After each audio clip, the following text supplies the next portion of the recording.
തൃക്കാക്കരയിൽ ഇത്തവണയും വലിയ വിജയമുണ്ടാകുമെന്ന് UDF സ്ഥാനാർത്ഥി ഉമാ തോമസ്. തൃക്കാക്കര സീറ്റുമായി ബന്ധപ്പെട്ട് യാതൊരു പ്രശ്നങ്ങളും ഉണ്ടായിരുന്നില്ല. താൻ പ്രതിപക്ഷ MLA ആയിരുന്നതുകൊണ്ട് വികസന പ്രവർത്തനങ്ങൾ മുഴുവനായി ചെയ്തു തീർക്കാൻ കഴിഞ്ഞില്ല. അത് ചെയ്തു തീർക്കുമെന്നും ഉമാ തോമസ് 24നോട്.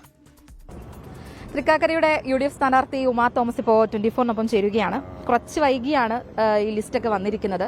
സാധാ LDFന്റെ ഒക്കെ ആണെങ്കിൽ തന്നെ നേരത്തെ വന്നു, ഒരു പ്രചരണത്തിനടക്കം ഇറങ്ങിയിട്ടുണ്ട്. അതൊരു ചെറിയ രീതിയിലെങ്കിലും ഒരു പ്രശ്നമാകുമെന്ന് കരുതുന്നു. ഇല്ല, ഞാനിവിടെ ഉണ്ടായിരുന്നയാളല്ലേ, അപ്പൊ എനിക്ക് പരിചയപ്പെടുത്തലിന്റെ ഒരു ആവശ്യമില്ല. പിന്നെ ഞങ്ങളുടെ ടീം UDF ഒറ്റക്കെട്ടായി ഒരുമിച്ചാണ് നിൽക്കുന്നത്.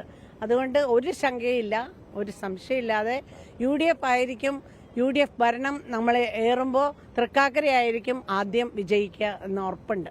വലിയ ഭൂരിപക്ഷം തന്നെ ലഭ്യമാകുമെന്ന് ഇത്തവണയും ഒരു സംശയമില്ല, നല്ല വിജയം ഉണ്ടാവും.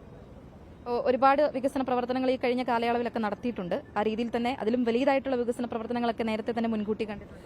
പ്രതീക്ഷിച്ച എല്ലാ കാര്യങ്ങളും ചെയ്യാൻ കഴിഞ്ഞിട്ടില്ല. എന്താണെന്ന് വെച്ചാൽ പ്രതിപക്ഷ MLA എന്ന നിലയ്ക്ക് എനിക്ക് ചില അഡ്ജസ്റ്റ്മെന്റ് ഒക്കെ ചെയ്യേണ്ടി വന്നിട്ടുണ്ട്. പക്ഷേ ഞാൻ പോരാടിയ കാര്യങ്ങളെല്ലാം നേടിയെടുക്കാനായിട്ട് UDF ഭരണത്തിൽ വരുമ്പോൾ സാധിക്കും എന്ന് എനിക്ക് ഉറപ്പുണ്ട്. ഈ ചില സീറ്റുകളിലൊക്കെ ഇപ്പോഴും ഒരു അനിശ്ചിതത്വം നിലനിൽക്കുന്നുണ്ട്. അത് ചെറിയ വിവാദപരമായിട്ടുള്ള കാര്യങ്ങൾ നിലനിൽക്കുന്നുണ്ട്. അത് പാർട്ടിപരമായ കാര്യങ്ങളല്ലേ, അതൊക്കെ നേതാക്കൾ തീരുമാനിക്കുക. അതിലൊന്നും വലിയ ആശങ്കയൊന്നുമില്ല. UDF ഇപ്രാവശ്യം ഭരണത്തിൽ വരും എന്നുള്ളതിന് യാതൊരു സംശയമില്ലാതെ തന്നെ പറയാൻ പറ്റും. ഈ തൃക്കാക്കരയിലാണെങ്കിൽ പോലും ചെറിയ തരത്തിലുള്ള പ്രശ്നങ്ങൾ നിലനിന്നിരുന്നു. അതെന്ത് പ്രശ്നം? ഒരു പ്രശ്നമില്ല. അതൊക്കെ വെറുതെ ഉണ്ടാക്കിയ പ്രശ്നമല്ല, ഒരു പ്രശ്നമില്ല. ഞങ്ങളെല്ലാവരും ഒറ്റക്കെട്ടായിട്ട് ഒരുമിച്ച് നിൽക്കും എന്നുള്ളതിനൊരു സംശയമില്ല.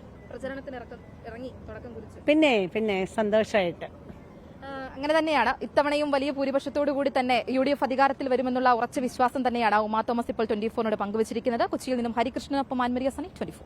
ലോകത്തെവിടെയായാലും ഏത് സമയത്തും 24 വാർത്തകളും ഓഗ്മെന്റഡ് റിയാലിറ്റി പാക്കേജുകളും എക്സ്പ്ലെയിനറുകളും വിശദമായി കാണാൻ ഞങ്ങളുടെ YouTube ചാനൽ നിങ്ങൾക്ക് സബ്സ്ക്രൈബ് ചെയ്യാം.